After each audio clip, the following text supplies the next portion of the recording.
Dialah wanita yang tidak hanya dimurkai manusia, tetapi dikutuk langsung oleh Allah dalam Al-Quran. Ia lahir dari keluarga bangsawan Quraisy, tumbuh dalam kemewahan, namun hatinya dipenuhi dengan kesombongan dan kedengkian. Namanya terukir bukan sebagai teladan, tetapi sebagai simbol kebinasaan. Bahkan setan pun gentar menyaksikan kelicikan, fitnah, dan kebencian yang ia tebarkan. Inilah kisah Ummu Jamil, istri Abu Lahab, wanita yang abadi dalam laknat, dan menjadi pelajaran keras bagi umat hingga akhir zaman. Ummu Jamil lahir di tengah keluarga bangsawan Quraisy. Ayahnya, Harb bin Umayyah, adalah tokoh terpandang di Makkah. Sejak kecil ia tumbuh dalam lingkungan yang penuh dengan kehormatan, kekayaan, dan kekuasaan. Tetapi semua itu tidak membentuknya menjadi pribadi yang rendah hati. Sebaliknya, kemewahan membuat hatinya keras, penuh rasa superior, dan selalu haus akan penghormatan. Sejak usia muda, Ummu Jamil dikenal dengan tabiat buruk, ambisi yang berlebihan, sifat pemarah, serta kesombongan yang menjulang. Ia tidak segan merendahkan siapapun yang dianggap di bawahnya. Bagi Ummu Jamil, martabat manusia diukur dari harta dan kedudukan, bukan dari akhlak atau ketakwaan. Itulah mengapa ia tumbuh menjadi pribadi yang ditakuti, tetapi sekaligus dibenci oleh banyak orang. Ketika ia menikah dengan Abu Lahab, putra Abdul Muthalib, kekayaannya bertambah besar. Abu Lahab adalah salah satu pedagang terkaya di Makkah, dengan pengaruh yang besar di kalangan Quraisy. Perkawinan itu bukan sekadar penyatuan cinta, melainkan penggabungan kekuasaan dan gengsi. Ummu Jamil memanfaatkan harta suaminya untuk memperkuat posisinya di masyarakat.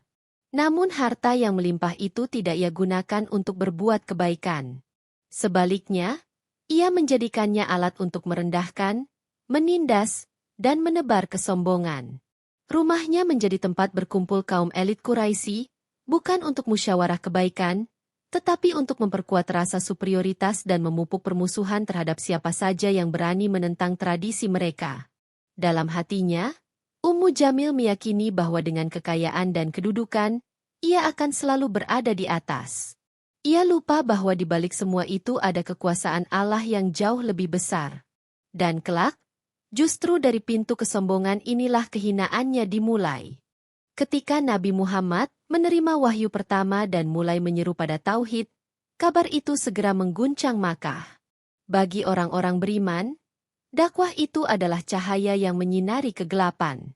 Namun bagi kaum Quraisy yang tenggelam dalam kebanggaan dunia, seruan itu terasa sebagai ancaman. Dan di antara mereka yang paling terguncang adalah Ummu Jamil. Ia melihat dakwah Nabi bukan sebagai jalan kebenaran, melainkan sebagai bencana besar. Jika manusia tunduk hanya kepada Allah, maka kekuasaan Quraisy akan runtuh. Baginya, yang dipertaruhkan bukan soal iman atau kebenaran, tetapi kehormatan sukunya, dan lebih dari itu, kedudukannya sendiri. Maka sejak awal, ia memilih menjadi musuh abadi dakwah Islam. Bersama Abu Lahab, Ummu Jamil melancarkan permusuhan yang tak pernah padam. Namun ia justru lebih berbahaya dari suaminya. Lidahnya tajam, penuh fitnah, dan selalu mencari celah untuk menjatuhkan Nabi. Ia menebarkan kabar bohong, menyebut Nabi sebagai tukang sihir, orang gila, bahkan perusak keluarga. Fitnah itu menjalar cepat di tengah masyarakat Makkah. Ummu Jamil tidak hanya memprovokasi, ia juga menghasut para wanita Quraisy agar menjauhi Islam. Ia memainkan pengaruhnya, menanamkan kebencian, dan mengubah kekhawatiran menjadi permusuhan. Dengan kata-kata yang tajam, ia berusaha meruntuhkan wibawa Rasulullah di hadapan kaumnya. Fitnah itu menjadi senjata paling mematikan, lebih tajam dari pedang. Sejak saat itu, Ummu Jamil bukan lagi sekadar seorang wanita bangsawan. Ia menjelma menjadi simbol penentangan, pelopor dalam menentang cahaya kebenaran. Dan sejarah mencatat, dari dialah permusuhan Quraisy terhadap Nabi semakin membara. Permusuhan Ummu Jamil tidak berhenti pada fitnah. Ia mulai menyerang Nabi dengan cara-cara yang lebih kejam. Malam-malam ia meletakkan duri dan batu di jalan yang sering dilewati Rasulullah, berharap beliau terluka. Ia mengejek, mencaci, dan memprovokasi pengikut Nabi dengan hinaan yang menyakitkan. Baginya, setiap luka yang menimpa kaum muslimin adalah kepuasan. Rasa irinya terhadap Sayyidah Khadijah semakin memperkeruh kebenciannya. Ia tahu Khadijah adalah wanita terhormat, kaya, dan berakhlak mulia. Segala sesuatu yang tidak dimiliki oleh dirinya meski ia bersimbah harta. Ia berusaha merendahkan Khadijah dengan sindiran, hinaan, dan fitnah. Tetapi Khadijah tetap sabar, tegar, dan bermartabat. Kekalahan ini semakin membakar amarah Ummu Jamil. Tidak hanya itu, ia ikut serta dalam rencana besar Quraisy, memboikot kaum muslimin secara sosial dan ekonomi. Selama 3 tahun, umat Islam dikucilkan, dilarang berdagang, dilarang menikah, bahkan dihalangi untuk mendapatkan makanan. Ummu Jamil adalah salah satu penggerak utama dari keputusan kejam itu. Ia berharap penderitaan itu membuat kaum muslimin menyerah. Namun, semua tipu daya itu justru melahirkan kesabaran dan keteguhan di kalangan muslimin. Semakin ditekan, semakin kuat iman mereka. Dan ketika Ummu Jamil melihat dakwah Islam tetap berkembang, kebenciannya mencapai puncaknya. Ia mulai memikirkan jalan paling ekstrim, membunuh Nabi dengan tangannya sendiri. Di mata Ummu Jamil, tidak ada lagi yang lebih penting selain menghentikan dakwah ini. Namun ia lupa bahwa semakin besar ia menentang, semakin dekat pula dirinya dengan vonis Allah yang tidak bisa dielakkan. Ketika kebencian Ummu Jamil mencapai puncaknya, Allah menurunkan sebuah wahyu yang mengguncang Quraisy. Surah Al-Ahzab diturunkan, bukan hanya sebagai peringatan, tetapi sebagai vonis abadi. Surah ini menyebut nama suaminya, Abu Lahab, sekaligus mengabadikan Ummu Jamil sebagai istri pembawa kayu bakar. Sebuah gelar kehinaan yang akan melekat padanya hingga akhir zaman. Celakalah kedua tangan Abu Lahab, dan sungguh dia akan binasa. Tidak berguna baginya harta dan apa yang diusahakannya. Kelak ia akan masuk ke dalam api yang menyala-nyala. Dan begitu pula istrinya, pembawa kayu bakar. Di lehernya ada tali dari sabut yang dipintal. Ayat itu bukan hanya kalimat, melainkan vonis ilahi. Tidak ada manusia lain dalam Al-Quran yang disebut secara langsung sebagai penghuni neraka, kecuali mereka. Istilah, pembawa kayu bakar, memiliki 2 makna. Secara lahiriah, Ummu Jamil benar-benar menaruh duri di jalan Rasulullah, seperti kayu bakar yang ditabur untuk menyakiti. Namun secara batin, ia adalah penyulut api fitnah, penghasut kebencian, dan pemicu perpecahan di tengah masyarakat. Dari mulutnya, bara kebencian menyala, merambat, dan membakar hati banyak orang. Bagi masyarakat Quraisy, turunnya surah ini adalah tamparan keras. Mereka menyaksikan bagaimana Allah langsung menyingkap aib 2 tokoh terkuat mereka. Namun Ummu Jamil justru semakin murka. Bukannya sadar, ia merasa terhina, marah, dan semakin bertekad membalas dendam kepada Nabi. Ia menjadi buta oleh kebencian yang sudah mencekik hatinya. Dengan turunnya surah Al-Ahzab, sejarah telah ditulis.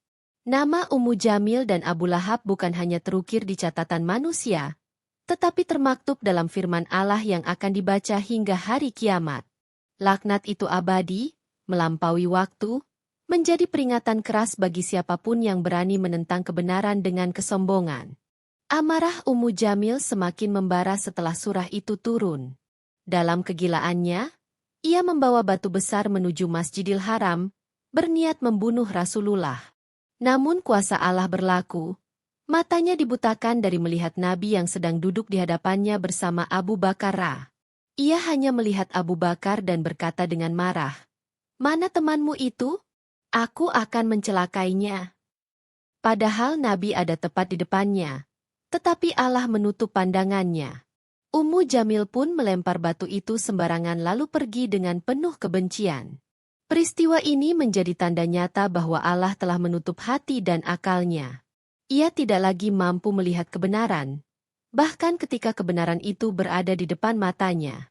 Tak lama setelah itu, suaminya, Abu Lahab, jatuh sakit. Penyakit menjijikan menimpa tubuhnya, membuat orang-orang Quraisy menjauhinya. Orang yang dulu disegani karena kekayaannya kini terbaring hina, ditinggalkan, bahkan keluarganya sendiri enggan merawatnya. Inilah azab dunia yang lebih dahulu menimpanya sebelum api neraka kelak menyambutnya. Ketika Abu Lahab mati, jasadnya dibiarkan membusuk selama beberapa hari. Tidak ada yang mau mendekat karena baunya yang menyengat dan penyakitnya yang menular. Akhirnya, dengan penuh rasa jijik, jenazahnya dilemparkan ke sebuah lubang, lalu ditimbun dengan batu dari kejauhan. Seorang bangsawan Quraisy berakhir dengan kematian paling hina. Bagi Ummu Jamil, kematian suaminya adalah pukulan telak. Ia kehilangan pelindung, kehilangan sumber kekayaan, dan kehilangan pengaruh. Dari wanita yang dulu disegani, ia berubah menjadi sosok lemah yang dikuasai kebencian.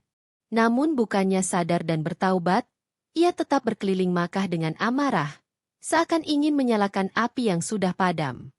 Kisah hidup Ummu Jamil berakhir tragis, sebagaimana yang dijanjikan Allah. Sejarah mencatat bahwa akhirnya ia menemui ajal dalam kehinaan. Ada riwayat yang menyebutkan ia tewas tertimpa batu besar, ada pula yang meriwayatkan ia mati dengan tali di lehernya, sesuai dengan firman Allah tentang tali sabut yang dipintal. Apapun bentuk kematiannya, semuanya menunjukkan kehinaan.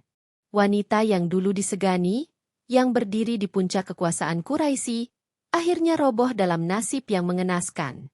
Ia tidak dikenang dengan hormat, melainkan dengan laknat. Namanya terikat pada kebencian, fitnah, dan kesombongan yang tak pernah padam. Abu Lahab dan Ummu Jamil menjadi simbol permusuhan terhadap kebenaran. Keduanya adalah gambaran manusia yang dibutakan oleh harta, kedudukan, dan kesombongan. Mereka lebih memilih dunia yang fana, dibandingkan kebenaran yang abadi. Dan akhirnya, dunia pun meninggalkan mereka dalam kehinaan. Bagi orang beriman, kisah mereka adalah pelajaran yang tak boleh dilupakan. Bahwa sehebat apapun harta, sekuat apapun kedudukan, dan sebesar apapun pengaruh, semua tidak akan berguna jika hati dipenuhi kesombongan. Kebenaran tidak bisa ditundukkan dengan fitnah, dan cahaya tidak bisa dipadamkan dengan kebencian. Akhir Ummu Jamil adalah akhir yang mengerikan. Ia meninggalkan dunia dengan tangan kosong, hati penuh amarah, dan nama yang diabadikan dalam laknat. Dan kisah itu terus dibacakan, dari generasi ke generasi, sebagai peringatan keras bagi siapapun yang mencoba menentang jalan Allah dan Rasul-Nya. Kisah Ummu Jamil bukan sekadar lembaran sejarah, tetapi cermin bagi setiap hati manusia. Ia menunjukkan betapa bahayanya kesombongan dan kedengkian, betapa gelapnya hati yang menolak kebenaran. Harta, kedudukan, dan pengaruh bukanlah perisai di hadapan murka Allah. Justru semua itu bisa menjadi bahan bakar yang menyeret manusia ke dalam kehancuran, jika tidak digunakan untuk kebaikan. Abu Lahab dan Ummu Jamil telah menerima vonis abadi, dan ayat-ayat tentang mereka akan terus dibaca hingga akhir zaman. Laknat itu bukan sekadar kisah, tetapi peringatan keras bagi umat manusia. Semoga kita tidak menjadi seperti mereka. Semoga Allah menjauhkan hati kita dari kesombongan, kebencian, dan kedengkian. Dan semoga kita diberi kekuatan untuk selalu memilih jalan kebenaran, meski dunia menentang. Ya Allah, bersihkanlah hati kami, kuatkanlah iman kami, dan masukkanlah kami ke dalam golongan hamba-Mu yang Engkau cintai. Amin ya Rabbal Alamin.